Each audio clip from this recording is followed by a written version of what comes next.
The warning did not come with shouting or panic. It came quietly, almost casually, in the middle of a war room filled with cigarette smoke and tired officers.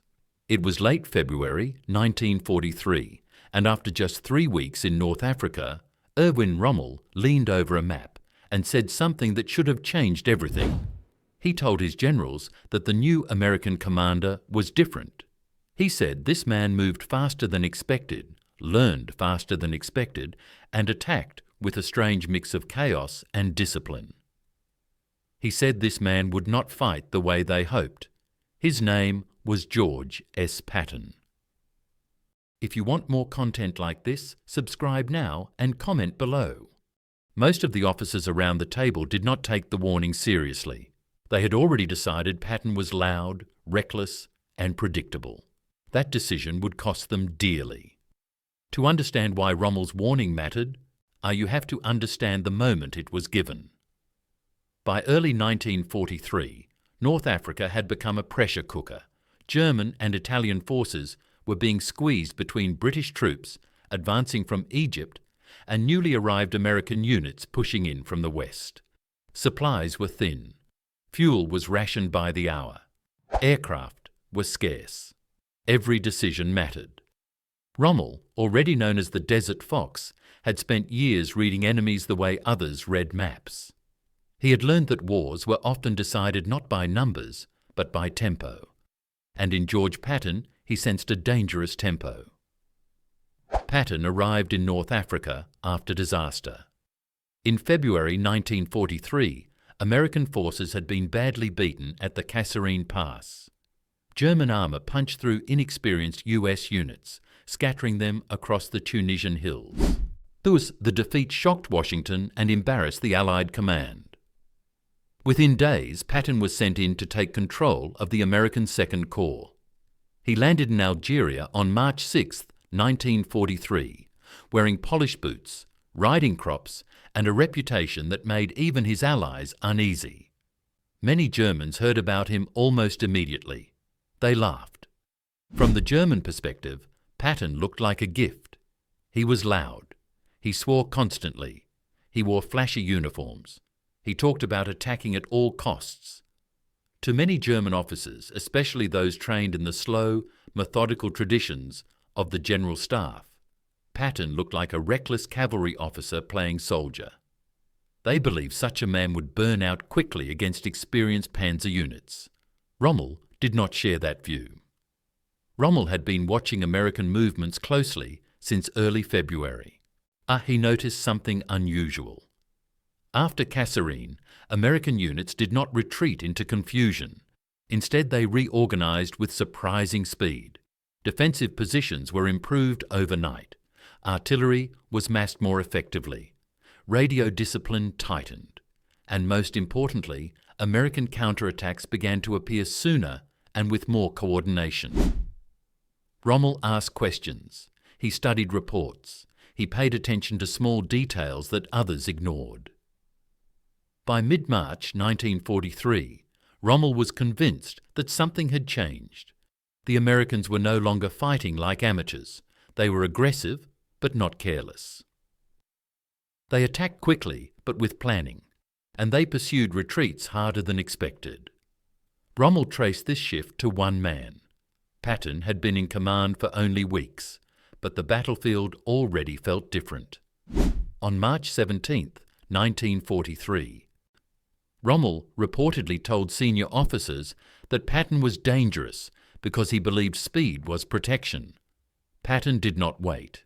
He did not pause to overthink. He moved before the enemy could reset. Rommel knew this philosophy well. It was the same approach that had brought him early victories in France and North Africa. And he knew how hard it was to stop once it gained momentum. But Rommel's warning ran into a wall of confidence and ego. Several German generals believed the Americans were still learning. They argued that Patton's aggressiveness would lead to overextension. They believed German armour could lure him into traps. Others were more focused on the British, whom they considered the real threat. Patton, they said, was noisy but shallow. Rommel listened, then repeated his warning. This man would not wait for mistakes. He would force them. The problem was timing. By late March, Rommel's authority was already under strain. His health was failing. Supply shortages were worsening. Berlin was interfering more directly in tactical decisions. Italian commanders were defensive and cautious. Rommel's voice still carried weight, but it was no longer absolute. When he warned that Patton would attack sooner than expected, many officers nodded politely and moved on. Patton did exactly what Rommel feared. He did not pause to rebuild slowly. He drilled his troops relentlessly, punished sloppy behaviour, and enforced discipline down to the smallest detail. Helmets were worn at all times. Vehicles were spaced properly. Units learned to move at night. Within days, American formations were executing rapid manoeuvres that surprised German observers. The battlefield rhythm began to shift. One of Patton's most important changes was psychological. He convinced his troops that the Germans were not invincible. He pushed them to attack, even when conditions were not perfect. He accepted limited losses to gain momentum. Rommel recognized this as dangerous. Soldiers who believe they can win are hard to stop. German intelligence reports began to note higher American morale and faster reaction times. By early April 1943, clashes near El Guettar confirmed Rommel's fears. Patton's forces faced experienced German panzer units in difficult terrain. The Germans expected panic. Instead, they met stubborn defence backed by well-coordinated artillery and aggressive counterattacks. American tank losses were heavy, but Patton did not pull back. He reinforced. He adapted. And he kept pressure on German positions longer than expected. Rommel studied the battle reports carefully. He saw that Patton was learning from mistakes in real time. When attacks failed, they were adjusted within hours, not days. German officers were used to opponents who needed time to regroup. Patton denied them that time. Rommel warned again that Patton's strength was not brilliance, but persistence. He would keep coming until something broke. Still, many German commanders remained unconvinced. They believed Rommel was overestimating the Americans. Some felt his health was clouding his judgment. Others believed the overall strategic situation mattered more than one aggressive general. They were focused on holding ground, conserving strength, and waiting for political decisions. Patton was not waiting. As April turned into May 1943, the tempo of American operations increased. Patton pushed east, coordinating with British advances, squeezing Axis forces into shrinking pockets. German units found themselves reacting instead of planning. Fuel shortages made rapid responses harder. Air superiority slipped away. Rommel's warnings now sounded less theoretical and more urgent. But by then it was too late. Rommel left North Africa in early March due to illness, never to return. His final warnings about Patton remained largely unheeded. The officers who dismissed Patton as a showman were about to face the full weight of his method, a method built on speed, pressure, and refusal to pause. In just 3 weeks, Rommel had seen what others could not. He saw that Patton was not reckless. He was relentless. And in war, relentless enemies are often the most dangerous of all. When Erwin Rommel left North Africa in March 1943, he carried more than illness with him. He carried a quiet frustration. He had seen the shift coming, warned about it early, and watched the warning fade into paperwork and polite nods. Back in Germany, his attention was soon pulled toward Europe and the Atlantic Wall. But in Tunisia, the consequences of ignoring his words were about to unfold in full view of the battlefield.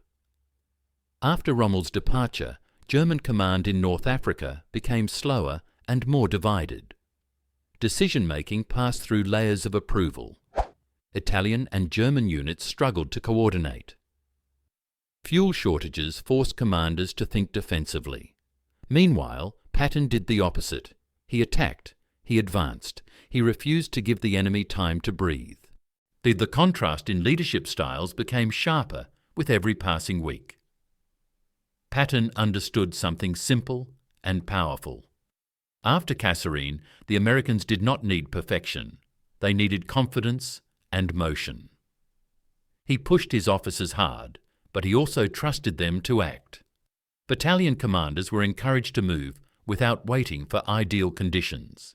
If something failed, they were expected to fix it quickly and try again.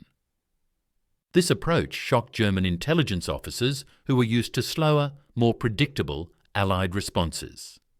By April 1943, German reports increasingly mentioned unexpected speed and constant pressure from American units. These were the exact words Rommel had warned about.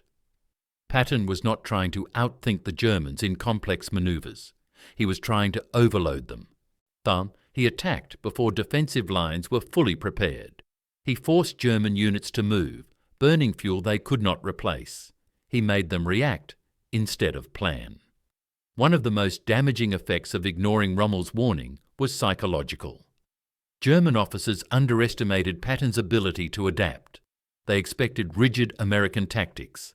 Instead, Patton absorbed lessons quickly. When German anti-tank guns proved deadly, Patton adjusted armour spacing and artillery support. When terrain limited tank movement, he used infantry more aggressively. Each adjustment came faster than the last. The Battle of Guettar became a turning point. Although American losses were significant, Patton's refusal to retreat sent a message across the front. The Americans were not breaking anymore. German officers began to realize that this opponent would not collapse under pressure. That realization came too late to change strategy. By May 1943, Axis forces in Tunisia were trapped. Allied air power dominated the skies. Supplies were nearly gone. German units were exhausted. Patton's forces continued advancing eastward, linking up with British troops and tightening the noose. What Rommel had feared now became reality. The tempo had shifted completely in Allied favour. German commanders later admitted that they misjudged Patton. They focused too much on his appearance and language. They dismissed his speeches as theatre. They did not understand that the theatre was part of the weapon. Patton used spectacle to build confidence, fear and momentum. Rommel had seen past the surface. Others had not. The final surrender in Tunisia in May 1943 marked the end of Axis hopes in North Africa. Over 250,000 German and Italian troops were captured. It was one of the largest defeats Germany had suffered up to that point. And buried inside that defeat was a lesson that had been ignored when it could still make a difference.